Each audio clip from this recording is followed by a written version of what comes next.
Bonjour à tous. Aujourd'hui est un moment très spécial. C'est le moment qu'on va essayer de cuire des... Vous voyez, j'ai des ramen et du steak haché. Donc, on va faire un ramen burger.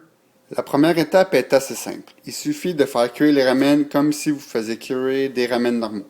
Sauf que vous ne mettez pas le sachet.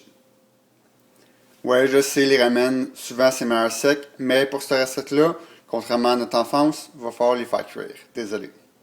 Maintenant, vous te demandez sûrement comment que les ramen ils ont la forme, les pains, pardon, ont la forme d'un cercle. Ben, c'est simple en les mettant dans un moule.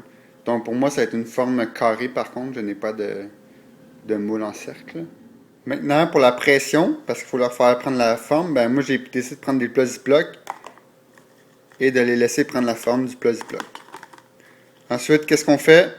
On réfrigère ça pendant au moins 15 minutes et je vais mettre aussi un livre par-dessus pour être sûr que ça fasse en masse de poids. Entre-temps, on va faire la boulette de bœuf. Moi, qu'est-ce que j'aime dans mes boulettes, c'est avec un œuf et de la soupe aux oignons. Donc, en attendant que le pain est en train de figer, on va faire les boulettes de viande. Comme vous pouvez voir, ça fait environ 15-20 minutes qu'il est dans son moule, donc le patty va être prêt.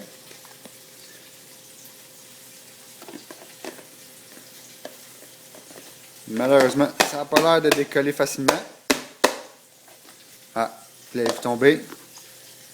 Maintenant, on va remettre dans la poêle. Comme vous voyez, il s'est déjà défait un peu juste en le mettant dans la poêle, donc je suis hâte de faire très attention.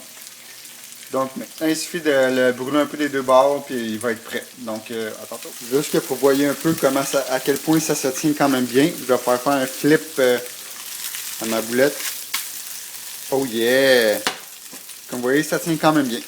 Je m'apprête à faire le résultat final. Par contre, comme vous voyez, il y a comme beaucoup trop de ramen pour la grosseur du pain.